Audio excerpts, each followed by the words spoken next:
Alright, let's do the lecture number 5, lecture 2-5. This is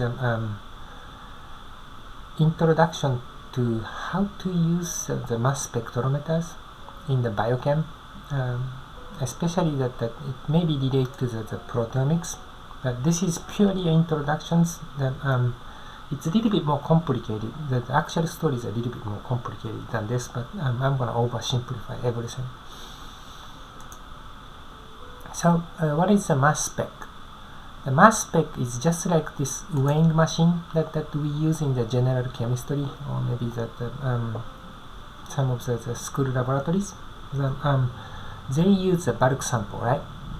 They use these things to actually measure the weight of the mass of the bulk sample.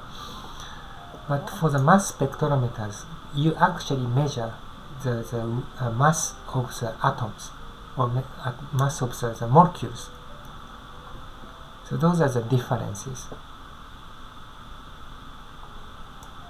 And how they actually use the mass spec in many areas of the chemistry and physics and biology is that sometimes they can actually use the mass spec to do the imaging, or sometimes they actually use the mass spec to do the analytical chemistry type of stuff, like what's in the sample, right?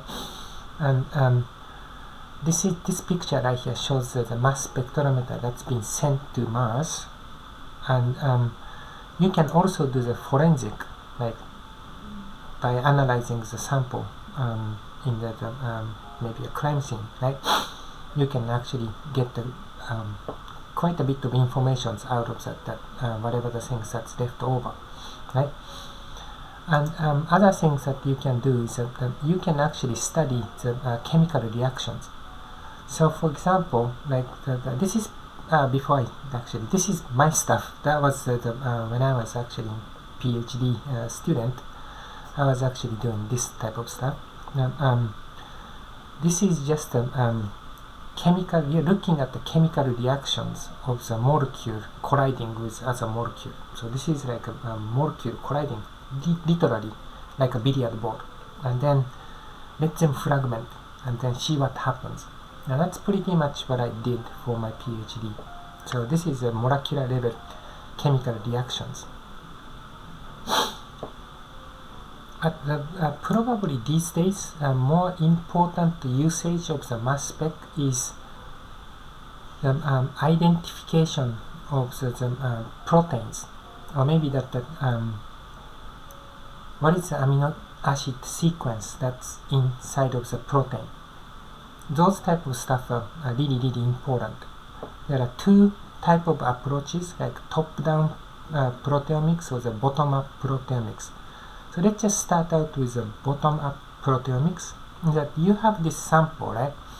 And then you use enzyme to actually break some of those things apart, and then each of those little tiny bit of the proteins, they actually put those things into the mass spec to actually find certain actual protein sequences, the amino acid sequence inside of that protein, fragmented proteins.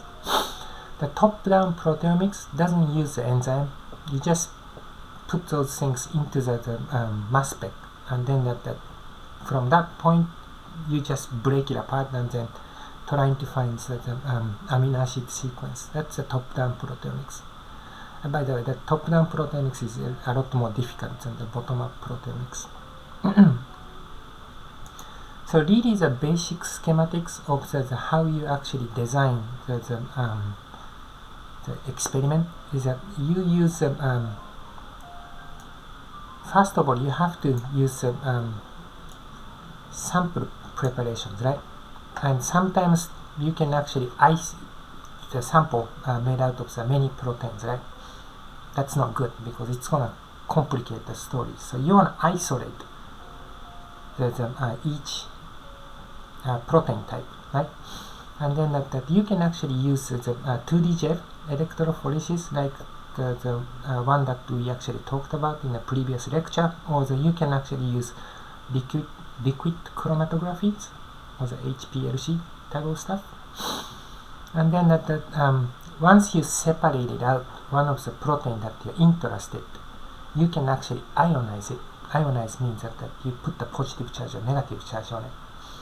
There are two ways to actually achieve that. You can actually use the MOLDI or the electrospray ionizations. MOLDI use a laser to actually ablate the things inside of the matrix, and then electrospray ionization is you just spray it out with the voltage applied to that needle. And then once it gets ionized, then you can actually isolate the target ions inside of this ion guide, the quadrupole ion guide, and then there you can actually break it apart by colliding with some other things, like the neutral target atoms or the molecules, right? And then that with the desired kinetic energies. And then once it breaks apart, then you can actually use the mass analyzer. Rest of the mass analyzers, like time of flight or the quadrupole ion trap or the orbit trap, to actually separate it out, and then use the detector to get the electrical signal, and then that you actually measure those electric signal in maybe a milliseconds or microseconds, and then you obtain the data, and then you analyze the data with the computers. So this is a picture of the typical mass spec. You have the ionization chambers, and then from this point on that it's a semi-vacuum, and then this one right here is gonna be really the vacuum, and then this is a high vacuum. High vacuum means really vacuum. So you ionize it here, and then you just trap the things that you're interested in, and then you can actually break things apart here, and then once you eliminate everything but just one piece, you just measure the mass of it by using the time of flight mass spectrometers that's shown here, and then the detectors is somewhere around here. All they do, by the way, that no matter what technique that mass spectrometers are built, only thing they're doing is that they're measuring the mass to charge ratios. So if you actually have for example 100 Dalton per charge, per one charge, to 101 Dalton per one charge, you can actually separate these things, but you cannot actually separate 200 Dalton with 2Z. You cannot separate these things because mass to charge ratio is 100 for that one and that one. So just to make sure that there are different charge state, and then that sometimes that you cannot separate those things. Unlike the electrophoresis, the gel electrophoresis, inside of the vacuum there are no frictions, right? So keep that in mind. So how does the protein actually break apart? When you actually have the protein like this, right? And then when you collide this protein with the neutral target atoms or molecules, right? Then what's going to happen is that it's going to break most likely at peptide bond. This is a review of the peptide bond. The peptide bond, you have the two amino acid, and then the peptide bond make these CO group and then NH group. That's right here. That's your peptide bond, right? It loses H2O to form the peptide bond right here. So the most likely place that you can actually break is the peptide bridges, like that portion or that portion or that portion right here. So there are way to actually organize what's coming out of this protein right here. The B type, we're going to be focusing on the B type and Y type here. The B type contains the NH2 amino NH2 end is attached. So B1 means that the one residue, is that residue? Yeah, one residue with the NH2 end. The B2 is contains two residue with the NH2 end, and B3 contains three residue with the NH2 end. All of these guys, the B1, B2, B3, they all contains NH2. Okay. For the Y end, that contains COOH group. So the Y COOH with the one residue is called Y1. There's a two residue with the COOH end is going to be called Y2, and then COOH with the three residue is called Y3.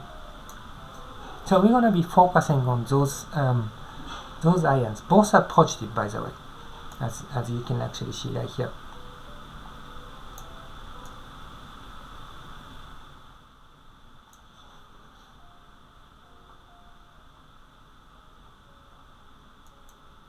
So it's good to remember the molecular weight of all of these amino acids.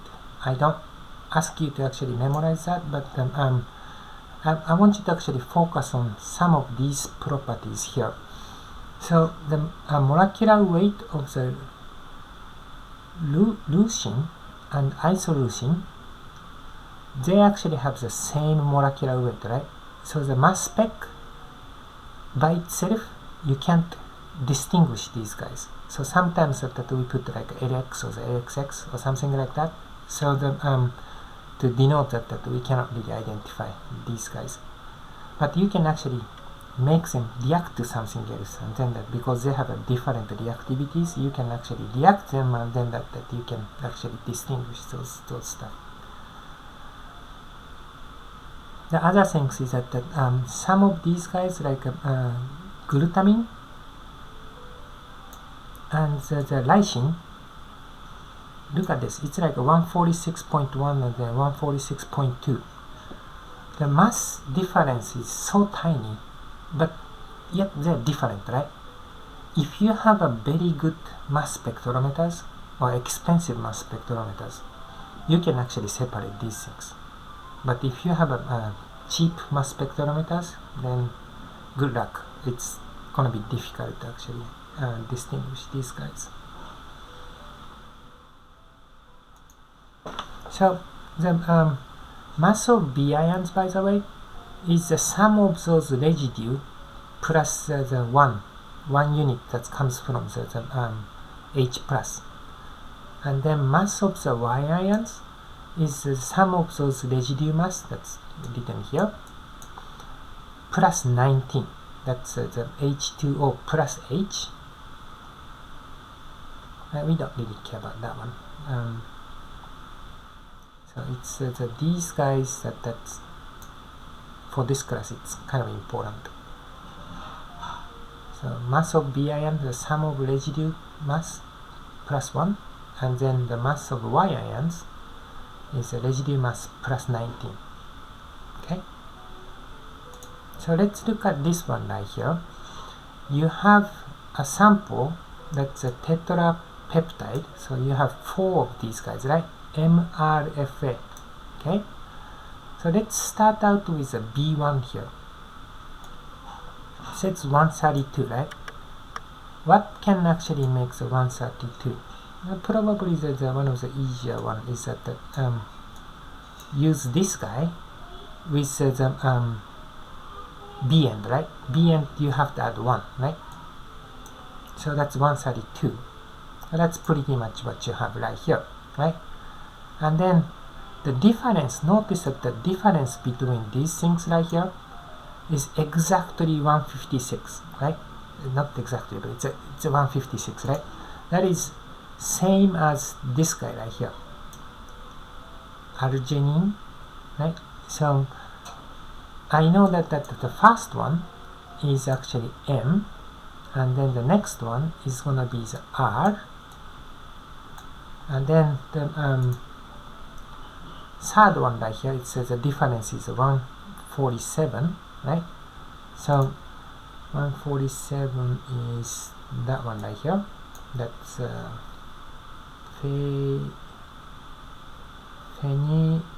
phenylalanine. That's F, right? So that's F. And then the last one is gonna be the 71 differences.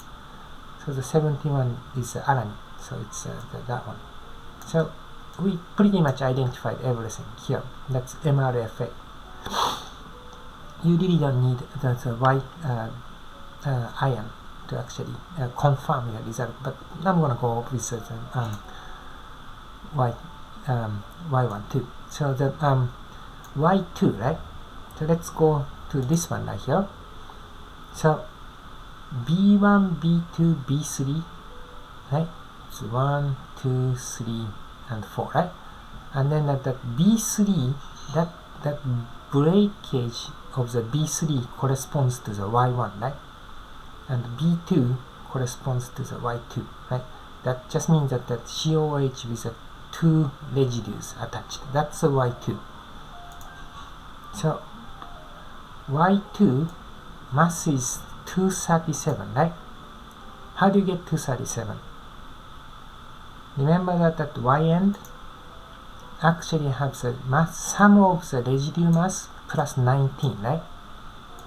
So sum of the residue mass, that and that, it produces a 218, right? Plus 19, you get 237. So from this Y end, assuming that we don't have that or that or that or that, I can actually say that 218 is probably a 71 plus 147. Because of that, I can actually say that that's alanine, and 147 is the F, right? So these guys we identified. And then the third one right here is 393. The difference between this and that is 685, right? So 393 minus 237 is 156, same as that one, right? So we can say that this is R. So I'm going the other way around, right? Starting from A, F, M, F, F, R, M, right? So you can actually identify the protein sequence. For peptide chain is it's doable by hand, but it gets really complicated as the chain gets longer and longer. This is what we have for this many sequence of the amino acid. You can have lots of B ions and then lots of Y ions, right? And then for these type of things, you just let the computer figure it out. We have lots of data bank, and then by looking at the data bank and then minimizing the data fitting, minimizing the error of the data fitting, you can actually probably identify this sequence right here. And it gets more and more longer and longer as you wish. So this one right here, I really didn't read the paper. The paper is right here. But what I'm thinking right now is that you have started out with some sort of a proteins, right? And then that you break it apart with enzyme and then isolate one of those guys, right? Each one of those guys at the specific breakage point of the enzyme, right? And then they break it apart, and then you isolate one of those guys because you can separate, right, with a different mass or the different LC selectivities. Then that you can actually isolate, and then you can actually start using the mass spec to actually figure out this sequence right here. And that's pretty much how you actually identify the amino acid sequence these days. Or not these days, it's actually it's been like this for quite a long time, but it's a good field of science, and then you might actually like what they do. I think that's probably good enough.